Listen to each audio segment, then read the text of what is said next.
기도하고 저희 함께 말씀 나누도록 하겠습니다. 살아계신 주님, 이 시간 종들이 주님 앞에, 주님 보좌 앞에 나와 무릎을 꿇고 우리의 심령을 겸비하여 주의 음성에 귀 기울이오니 주님, 이 시간 하늘의 보좌를 가르시고 강림하셔서 하늘의 만나로 먹여주시옵시고 주의 진리의 말씀과 계시의 말씀으로 우리 심령 가운데 말씀하여 주셔서 주님, 이 땅을 살아가는 저희들이 이곳에서 주님의 말씀대로 순종하며 살아갈 수 있도록 주님 인도하여 주시옵소서.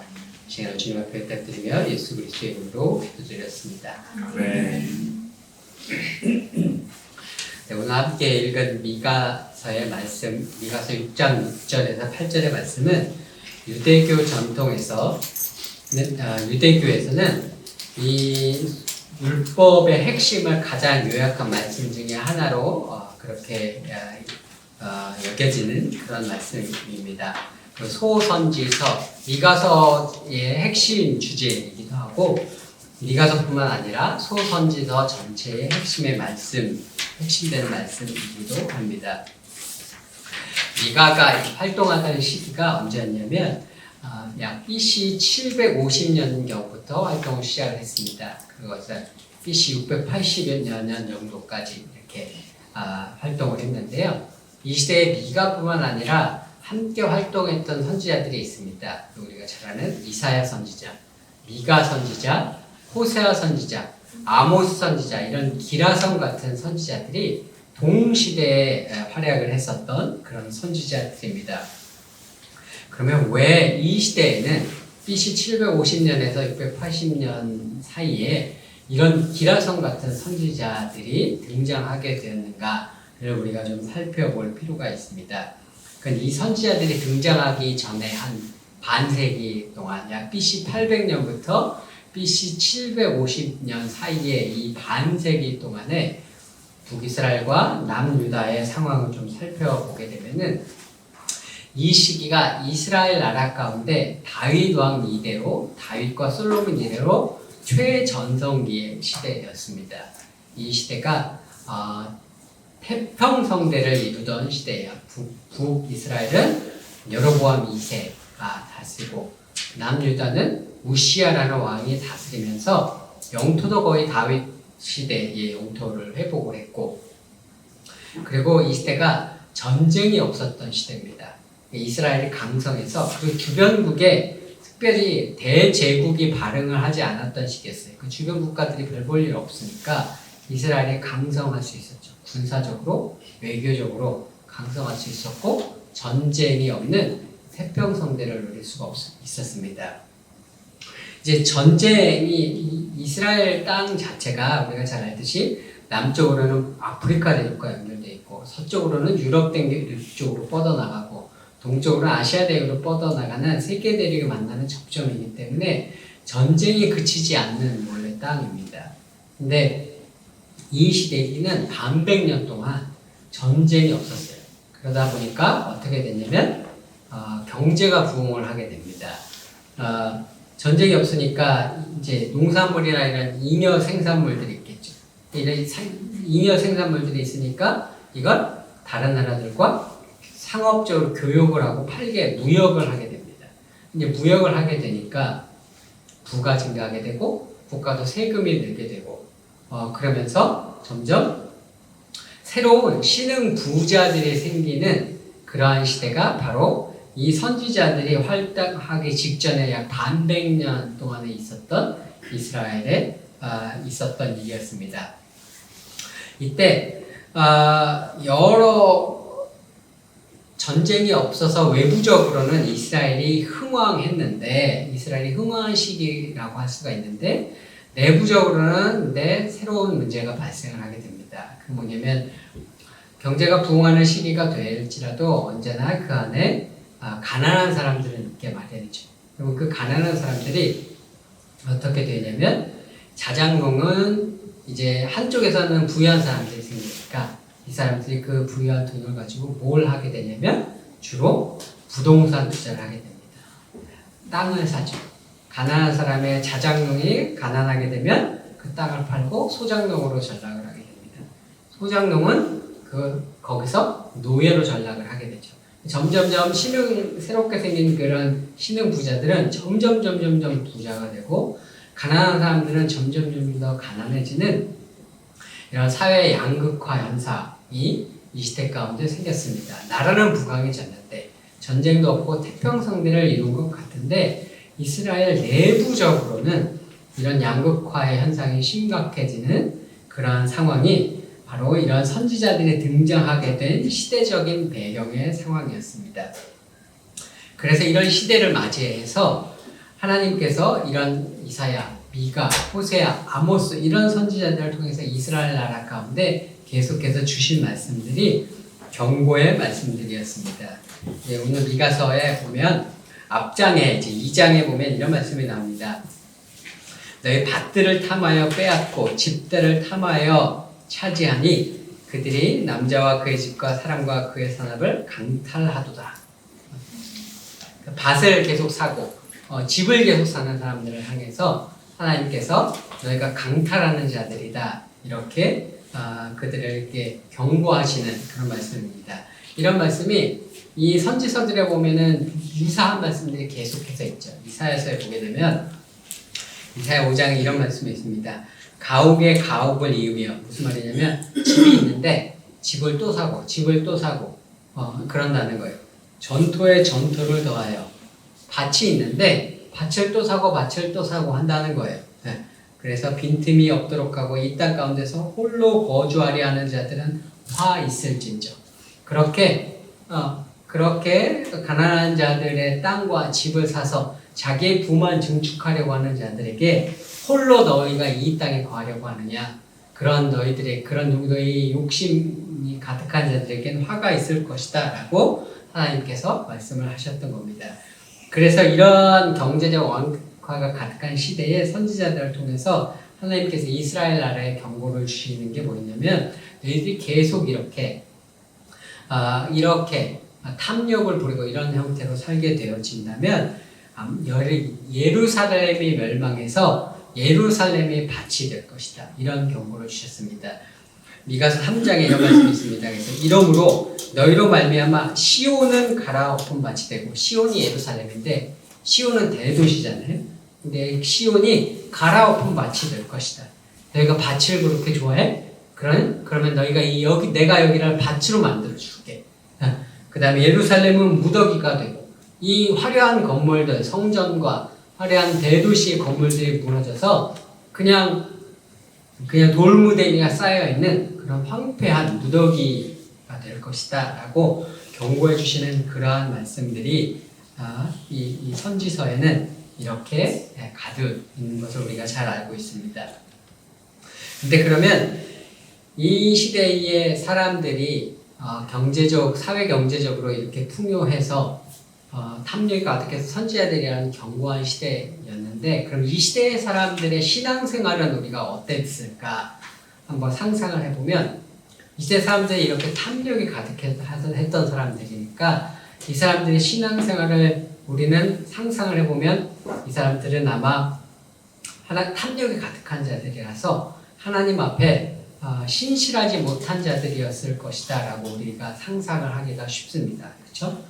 이렇게 하나님께서 욕심이 많고 탐욕이 가득한 사람들이라고 하셨으니 이 사람들은 분명 하나님을 잘 섬기지 않았을 것이라고 우리는 생각을 하게 됩니다. 근데 이 선지서의 말들을 보면 그렇지가 않았던 것 같아요.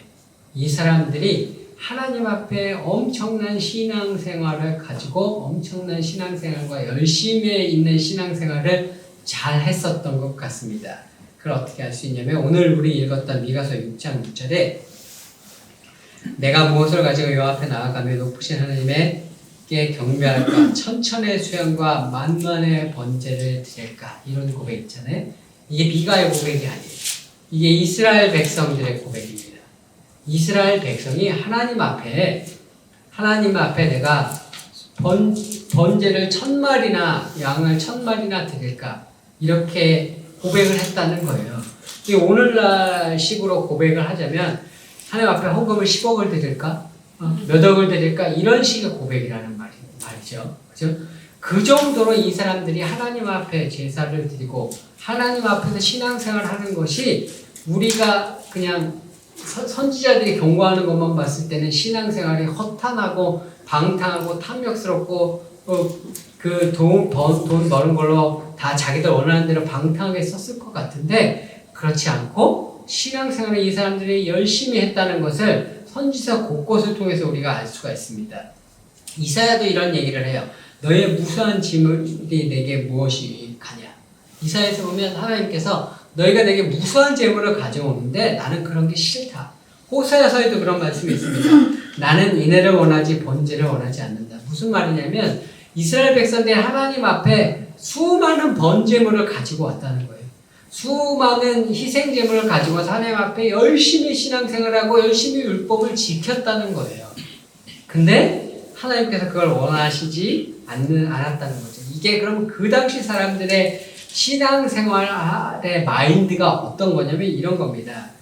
호세아서에 보면 그 당시 사람들의 신앙관을 엿볼 수 있는 그 사람들의 고백이 있어요. 그게 뭐냐면 호세아가 이렇게 얘기를 합니다. 에브라함이 말하기를 나는 실로 부자라 내가 재물을 얻었는데 내가 수고한 모든 것 중에서 죄라 할 만한 불의를 내게서 찾아낼 자 없으리라. 무슨 말이냐면 내가 부자가 됐는데 나는 열심히 수고해서 부자가 된 거야. 열심히 일해서 내가 이 부자가 된 거야. 그래서 나에게는 불의가 없어.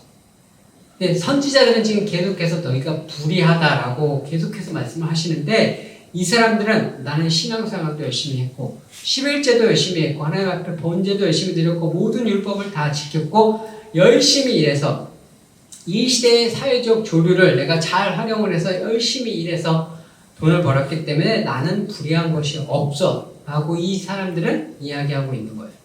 그러니까 하나님은 계속해서 선지자를 통해서 너희가 불의하다, 강포하다, 탐욕이 많다라고 말씀하시는데 이 사람들은 내가 잘못한 게 뭐가 있냐.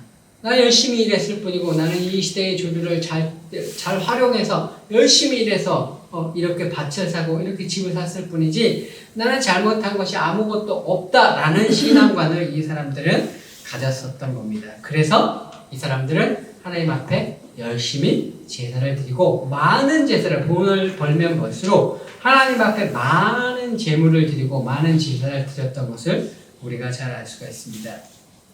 이 사람들의 신앙관은 어떤 신앙관이었냐면 이 사람들이 왜 번제를 그렇게 열심히 드리고 제사를 열심히 드렸냐면 이 사람들이 가진 신앙관은 어떤 신앙관이었냐면 제사를 내가 하나님 앞에 많이 드리면 많이 드릴수록 내가 이렇게 하나님께 많이 드렸으니까 많이 축복해 주시겠지. 이게 이 사람들이 가지는 신앙관이었었던 거예요. 이게 실상은 여호와 하나님에 대한 신앙관이 아니라 가나안의 신앙관이거든요. 이건 우리가 흔히 쉽게 우리가 흔히 좀 비하하는 용어로 자판기 신앙이다 이렇게 얘기를 하는데 내가 이만큼 넣었으니까 이만큼 나오겠지. 이건 가나안의 바알신과 가나안의 신들을 숭배하는 사람들의 신앙관이거든요. 여호와 하나님을 따르는 신앙관은 내게 유익이 되지 않을지라도 언제든지 하나님 앞에 신실하고 언제든지 하나님을 동일하게 사랑하는 그 신실함을 가지는 신앙이지 내가 얼마를 드렸으니까 자판기 넣은 것처럼 그러니까 얼마가 나올 거야 이게 아니거든요. 근데 이 사람들이 가나안의 신앙관을 가졌었다는 걸 어떻게 알 수가 있냐면 오늘 읽은 본문에 미가서에 내가 내 몸의 열매로서 주께 바칠까라는 말씀이 있죠. 이게 내 아들, 내 자식을 바칠까라는 고백이거든요. 그러니까 하나님은 율법에서 이스라엘 백성에게 이제 아브라함에게 이삭을 바치라고 하시긴 했지만 율법에서 자식을 바치는 신이라고 하신 적이 없습니다. 이건 몰렉과 같은 가나안의 신들에게는 아들을 바치는 그 가나안의 풍습이 있었거든요. 그 풍습을 따르는 것에 대한 신앙관을 이 사람들이 가지고 있었던 거죠. 그래서 이 사람들이 그런 식의 가나안 기계적인 신앙, 내가 이만큼 하나님을 바쳤으니까 이렇게 축복해 주시겠지라는 기복적인 가나안적인 신앙들을 가지고 이제 있었던 거죠. 사실 제사의 목적은 율법에 명백하게 나와 있죠. 제사의 목적은 축복을 받기 위한 것이 아니라 제사를 드리는 이유는 속죄를 위함이죠. 레위기에서 제사를 드리는 건 내 죄를 대속 제물을 통해서 그 짐승의 피를 대신해서 내 죄를 사함받기 위함이 제사의 근본적인 목적이었습니다. 그래서 제사를 드리는 이유는 복받으려고 드리는 것이 아니라 내 죄가 사함을 하나님 앞에 받는 그 은혜를 누리고 그 하나님께서 나를 죄를 용서해 주시는 그 사랑에 감격해서 인애와 공의를 행하고 인자를 사랑하고 인애를 행하는 그러한 삶을 살아가게 원하시는 그 율법의 목적에 맞는 삶을 살아가는 것이 제사의 목적이었죠. 그게 근본적인 목적인데 이 사람들은 가나안 신앙처럼 제사를 드리는 것, 율법적인 신앙에만 집중하고 기계적 신앙에만 집착하고 하나님을 섬기는 율법의 본질을 몰랐던 거죠.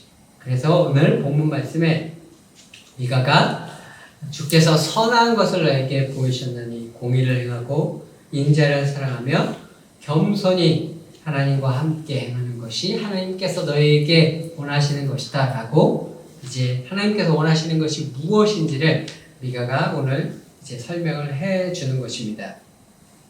이런 얘기는 호세아서나 이사야서나 이런 데도 있죠. 호세아서에도 하나님께로 들어와서 인애와 정의를 지키며 항상 너의 하나님을 바랄지니라.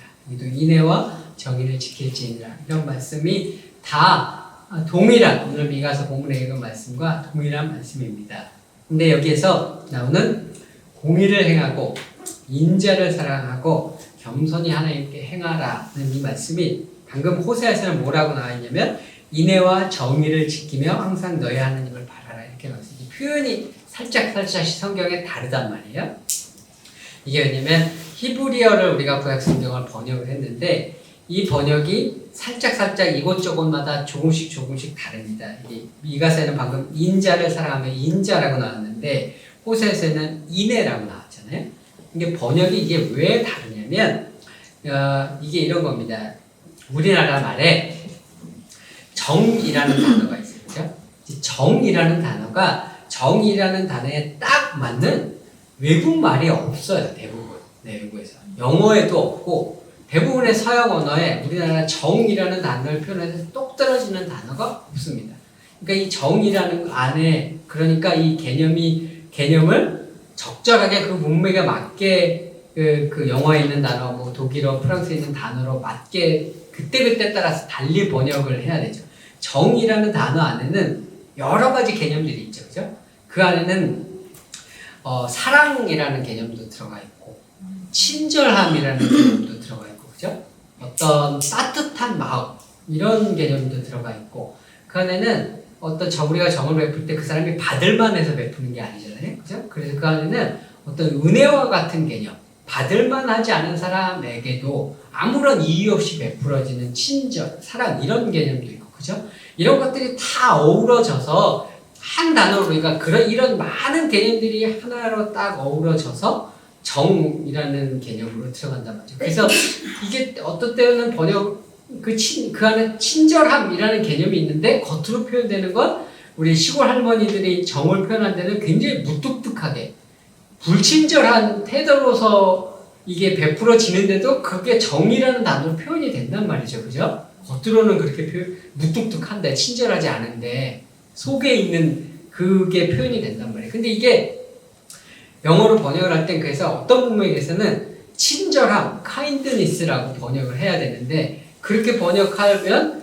이 할머니는 무뚝뚝한데 이게 앞뒤가 안 맞는단 말이죠. 그죠? 네. 이런 개념들이 있어요. 근데 이제 히브리어도 마찬가지로 히브리어의 단어가 안에 여러 가지 개념들이 여러 가지가 농축되어 있는데 이게 다른 말을 번역할 때 딱 하나의 단어로 딱 똑 떨어지게 번역할 수 있는 그런 게 없어요. 여러 가지 개념들이 농축이 되어 있는데 그래서 그때마다 이 히브리어 단어를 어떤 때는 뭐 인애로 번역하고 어떤 때는 인자로 번역하고 어떤 때는 긍휼로 번역하고 문맥에 따라서 그 안에 있는 여러 가지 개념들을 그렇게 달리 번역을 하게 됩니다.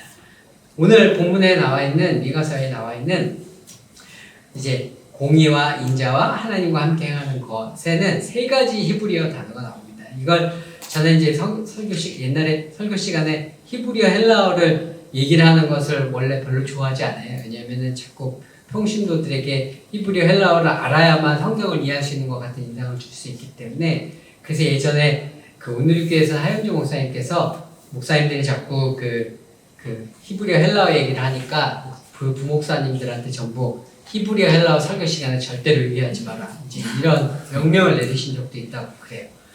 그게 굉장히 저는 공감이 가거든요. 근데 이 개념을 우리가 똑 떨어지는 거라서 이걸 히브리어를 얘기하지 않고는 이해할 수 없는 거라서 오늘은 제가 히브리어를 조금 사용을 하도록 하겠습니다.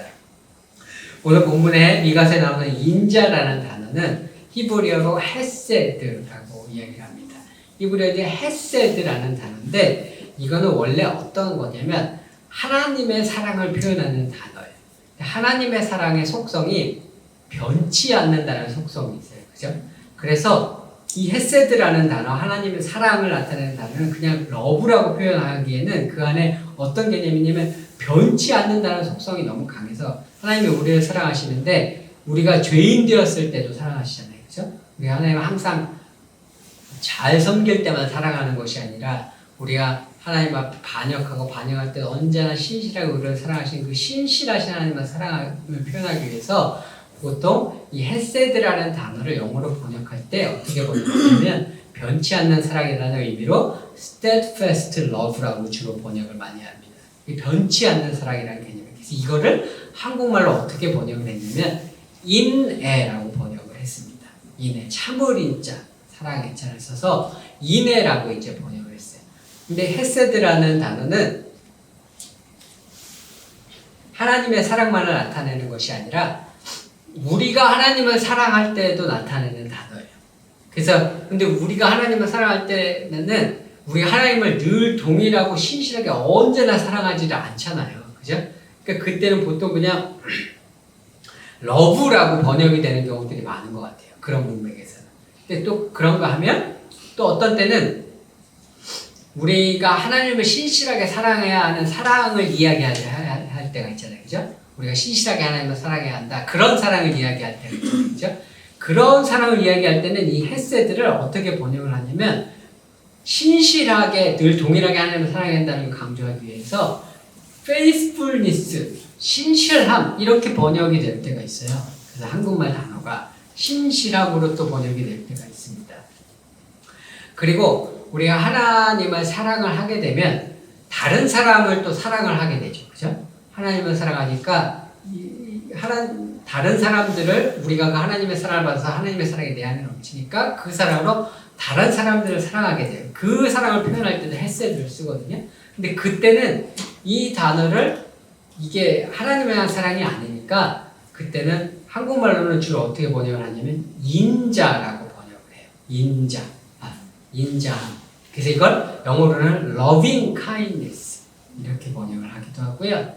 때로는 사람을 불쌍히 여기는 마음이 표출이 되는 사랑이라서 긍휼 이렇게 표현이 되어지기도 합니다. 영어로는 mercy, 자비 이렇게 번역이 되어지기도 합니다. 그래서 이게 헤세드라는 단어 하나가 한국말로나 영어로는 여러 가지 단어로 이렇게 번역이 되어질 수가 있어요.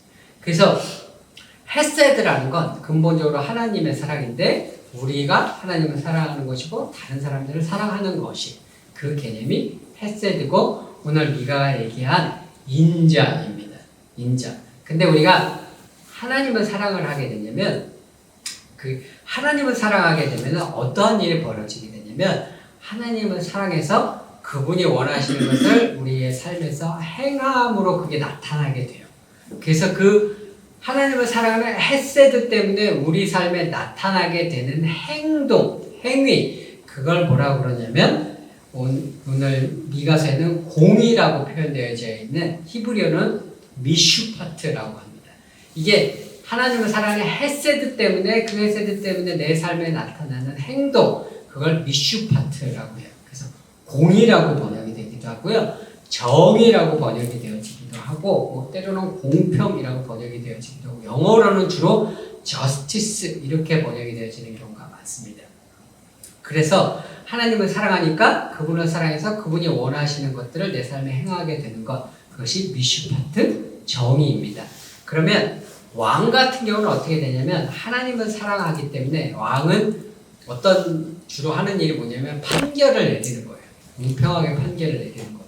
그 공평하게 판결을 내리는 왕의 행위, 그거를 그 왕은 하나님을 사랑하니까 그걸 하는 거잖아요. 그죠? 그게 왕이 공평하게 판결을 내리는 것도 그래서 미슈파트입니다. 근데 이제 왕이 판결을 내리는 거니까 이럴 때는 번역이 어떻게 되냐면 저지먼트라고 번역이 돼요.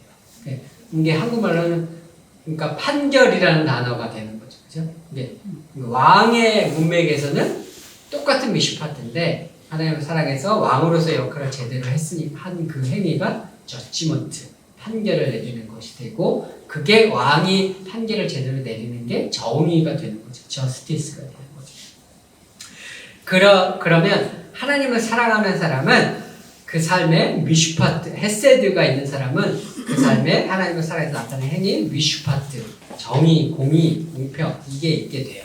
그런데 우리가 하나님을 사랑하는데 우리가 하나님을 사랑해서 하나님께서 원하시는 것들을 살면서 행하는데 우리가 참 신실하지 못해서 항상 이걸 잘 행하지 못해요. 그죠? 어떤 때는 하나님을 신실하게 섬기는데 순종하고 하나님 말씀대로 잘 따르는데 어떤 때는 또 반역하기도 하고 하나님 저는 오늘은 기분이 안 좋으니까 굉장히 막 다른 사람을 사랑해야 하는 것을 알지만 내 아내를 사랑해야 하는 것을 알지만 내 남편을 사랑해야 하는 것은 알지만 어떤 날은 화가 나는 날이 있잖아요. 그죠? 네. 우리는 왔다 갔다 한단 말이죠. 그죠?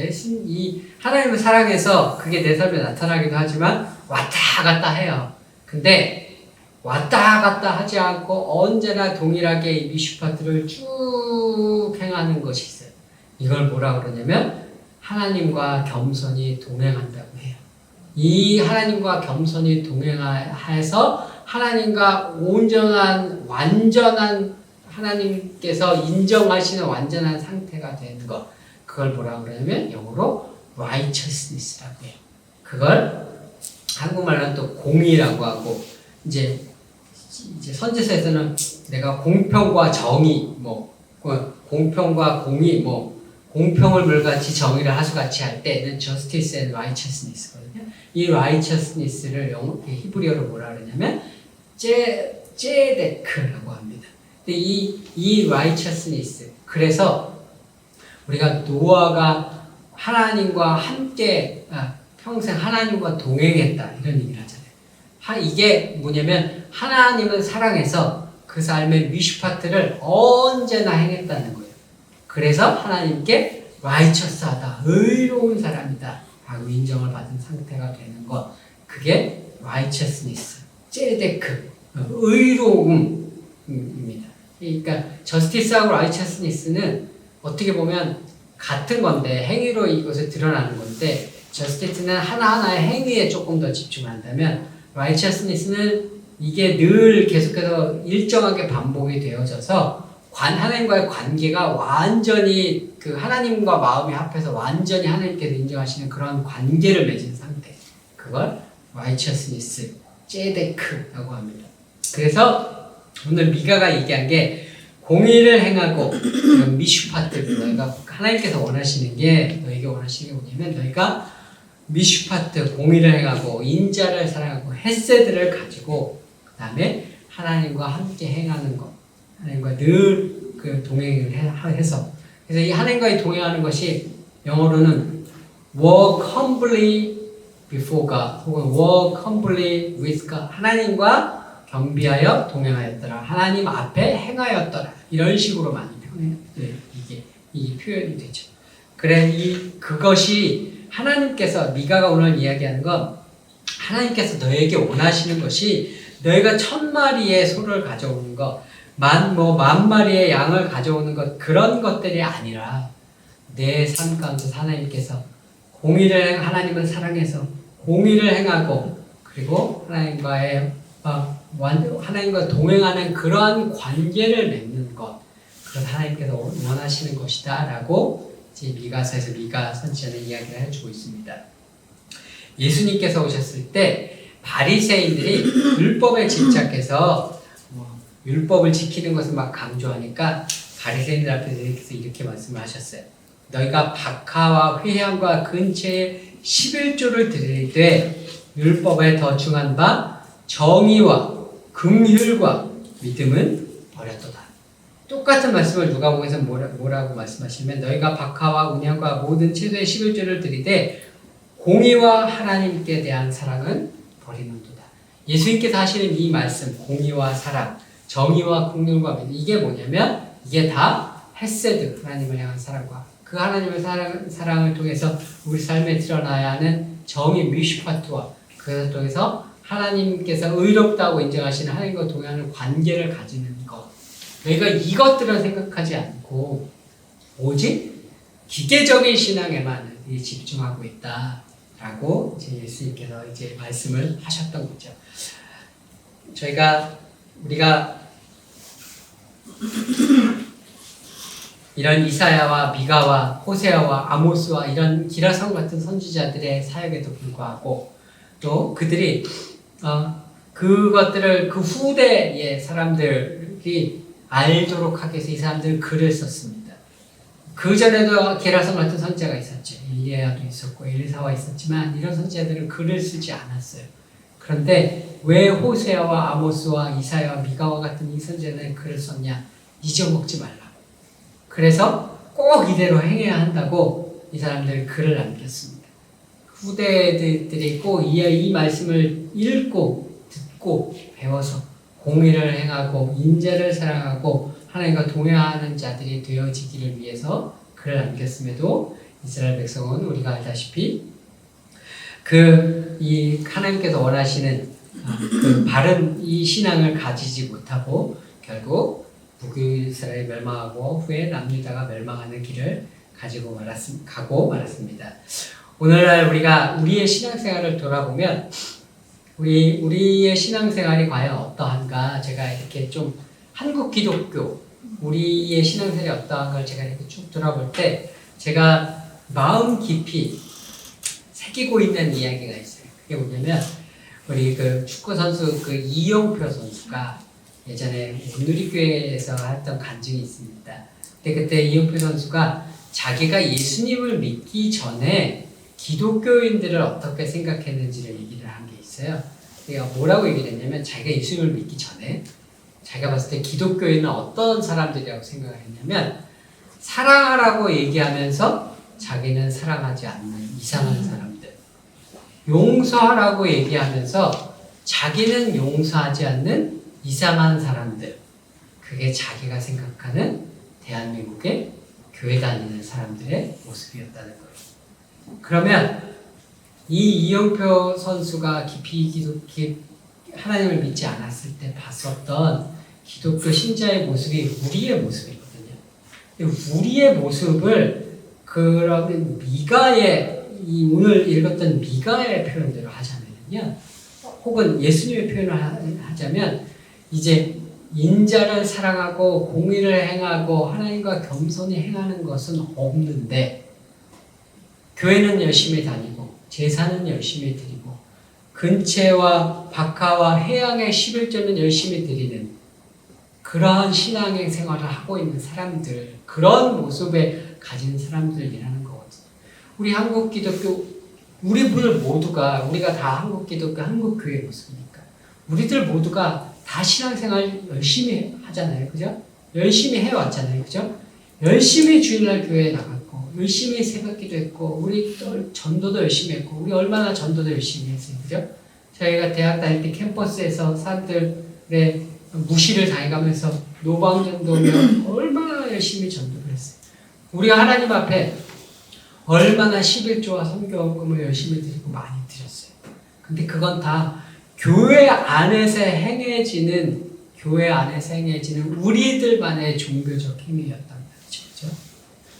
근데 하나님께서 진정 우리에게 원하시는 것은 무엇이냐면 교회 밖에 나갔을 때 그곳에서 하나님을 사랑함을 통해서 우리의 아내와 우리의 남편에게 우리의 자식들에게 인자를 행하고 인애를 행하고 공의를 행하고 공평을 행하고 우리의 이웃들에게 그 하나님의 조건 없는 사랑, 하나님께서 베풀어 주신 내가 경험했던 그 무한한 용서의 은혜, 나를 용서하셨던 그 내가 경험한 그 은혜를 다른 사람들을 용서하고 그렇게 인자를 사랑하고 베푸는 삶을 살기를 원하시는 것이 하나님께서 우리에게 원하셨던 온전한 신앙의 모습인데, 우리는 그럼 이영표 선수의 이 말에 의하면은 우리는 그런 공의를 행하고 인자를 행하는 것들은 없으면서 근체와 박하와 회양의 11절을 드리고 천천의 수양을 드리는 이 종교적인 행위에만 집중했던 신앙의 모습을 가졌었다는 것이 오늘날 우리의 신앙을 바라보는 세상 사람들의 시각이 바로 그런 거라는 거죠. 제가 직장 다닐 때, 직장을 이제 그만둘 때였어요. 제가 직장을 이제 그만둘 무렵에 다른 팀의, 영업팀의 이제 팀장님께서 제가 그만둔다는 얘기를 듣고 밥을 먹자고 하시더라고요. 조금 의아했어요. 왜냐면은 이 영업팀 팀장님하고 제가 한 번도 개인적인 관계를 가져본 적이 한 번도 없었어요. 이분은 그냥 팀이 다르니까 만난 적이 없었고, 업무 때문에 만나서 업무 얘기는 한 적은 있죠. 근데 한 번도 개인적으로 이분과 뭐 접촉을 한 적이 없는 저한테 밥을 먹자고 하시더라고요. 그래서 이분하고 이제 같이 이제 밥을 먹었는데, 이번 이제 저한테 그렇게 얘기를 하시는 거예요. 김정은 씨 교회 열심히 다니잖아. 근데 우리 형도 김정은 씨처럼 교회 열심히 다녀. 회사에 제가 교회 열심히 다니는 사람으로 이제 소문이 나가지고 이제 이분이 밥을 먹어서 저한테 그런 얘기를 하시는 거예요. 이분은 교회를 안 다니시는 분이었어요. 우리 형도 김정은 씨처럼 열심히 교회 다녀. 성가대도 하고 뭐 교회 일이라면은 진짜 하나도 빠짐없이 그냥 발 벗고 나서서 진짜 열심히 해. 근데 내가 이해가 안 되는 게 하나가 있어. 교회 하나님을 그렇게 열심히 섬기는 건 자기가 믿으니까 내가 좋은데 왜 부모한테는 그렇게 못하는지 모르겠어. 하나님을 그렇게 열심히 섬기면 부모한테도 하나님이 잘하기를 원하는 거 아닐까?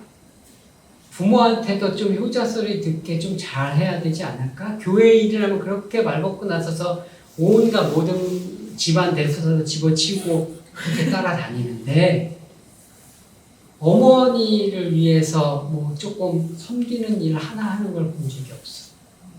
그런 이야기를 저한테 하시는 걸 들은 적이 있어요. 그 이야기가 무엇이냐면 우리가 예수님의 말씀대로 근체와 박하와 해양의 11조는 드리되 너희가 하나님을 사랑하고 정의와 긍휼과 믿음은 버렸도다 라고 말씀하시는 신앙, 오늘 미가가 이야기했던 천천의 수양과 만만의 번제는 드리는데 공의를 행하고 인자는 사랑하는 것은 행하지 않는 그러한 신앙의 모습들을 우리가 가지고 있는 것을 바로 그분들이 본 교회 다니는 오늘날 우리의 신앙의 모습을 그분들을 통해서 잘 알 수가 있습니다. 제가 2000 아마 년대 초반에 중반에 아프가니스탄에 있었던 한 그 선교사님의 이야기를 크리스티애니티 투데이라는 잡지에서 본 적이 있습니다. 근데 이 아프가니스탄에 이제 있었던 선교사님인데 이분이 테러와의 전쟁이 아프가니스탄에 있기 전부터 이제 거기에 계셨던 미국인 선교사님이에요.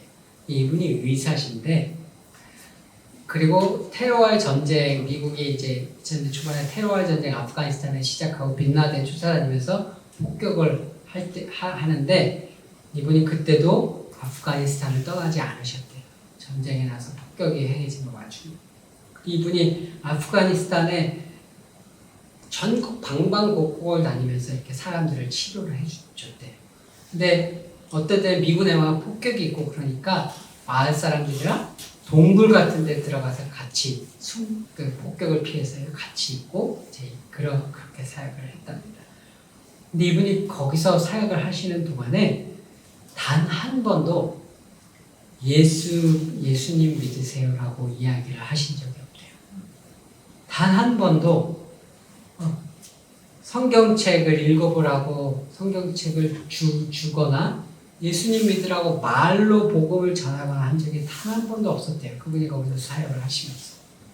그런데 이분을 아는 모든 사람들은 이분이 왜 거기에 있는지를 알았대요. 단 한 번도 예수님이라는 단어 한 번 꺼낸 적이 없는데 그분이 왜 거기서 그 시골을 다니면서 그렇게 사람들을 치료해 주고 있는지 아프가니스탄에 있는 모든 사람들이 그분이 왜 그렇게 행하는지를 알았다고 합니다. 그건 뭐냐면 이분은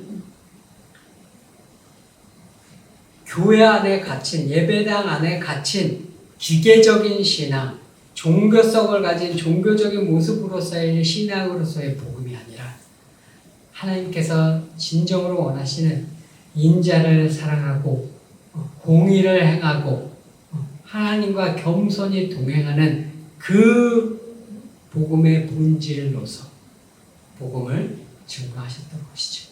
그렇기 때문에 말로 하지 않았음에도 사람들은 그분을 통해서 흘러나오는 예수 그리스도의 희생적 사랑의 복음을 그분의 삶을 통해서 사람들은 알 수 있었던 것입니다. 오늘 저희가 오늘 미가서의 말씀을 보면서 오늘날 우리의 신앙을 점검해 볼 때 우리가 정말 많은 신앙적인 모습들, 우리가 배워온 수많은 신앙의 모습들이 있어요. 그 수많은 신앙의 모습들을 가지고 있는데 정말 우리의 심령 가운데 하나님께서 원하시는 인자를 사랑하고 공의를 행하고 하나님과 동의하는 신앙이 있는가를 우리가 점검해 볼 필요가 있다라는 생각이 듭니다. 우리가 진심으로 하나님을 사랑해서 공의를 행하고 하나님과 동행한다면 세상이 우리가 말로 복음을 전하지 않아도 교회에 오게 될 거예요. 하나님께서 우리가 찬양을 하기를 원하시죠. 하지만 우리가 찬양으로 하나님께 찬양을 드리는 것보다 더 원하시는 찬양은 우리가 드린 우리의 삶이 하나님 앞에 드리는 찬양이 되어지는 것, 우리의 삶이 하나님 앞에 드려지는 예배가 되어지는 것, 우리가 전도하기를 원하시지만 그것보다 더 원하시는 것은 우리의 삶이 사람들에게 은혜와 공평과 긍휼과 용서와 그런 것들을 하나님께 받은 그 무한한 조건 없는 사랑과 용서를 다른 사람들에게 베풀어서 자그마한 친절들을 베풀어서 복음이 예수 그리스도의 그 영이 우리를 통해서 흘러나가는 그러한 증거를 하나님께서 더욱 원하시는 것이 우리의 삶이 아닌가 생각이 들고 우리의 참된 예배가 아닌가 생각이 되어집니다. 오늘 이 자리에 모인 저와 여러분 모두가 하나님을 사랑하셔서 공의를 행하고 하나님과 겸손히 행하는 자리에 서셔서 주께서 칭찬하시는 참된 예배의 삶을 언제든지 살아가시는 저와 여러분 모두가 되시기를 예수님의 이름으로 축원드립니다. 우리 이 시간 다 같이 하나님 앞에 기도하도록 하겠습니다. 주님, 주께서 우리에게 구하시는 선한 것이 공의를 행하고 인자를 사랑하며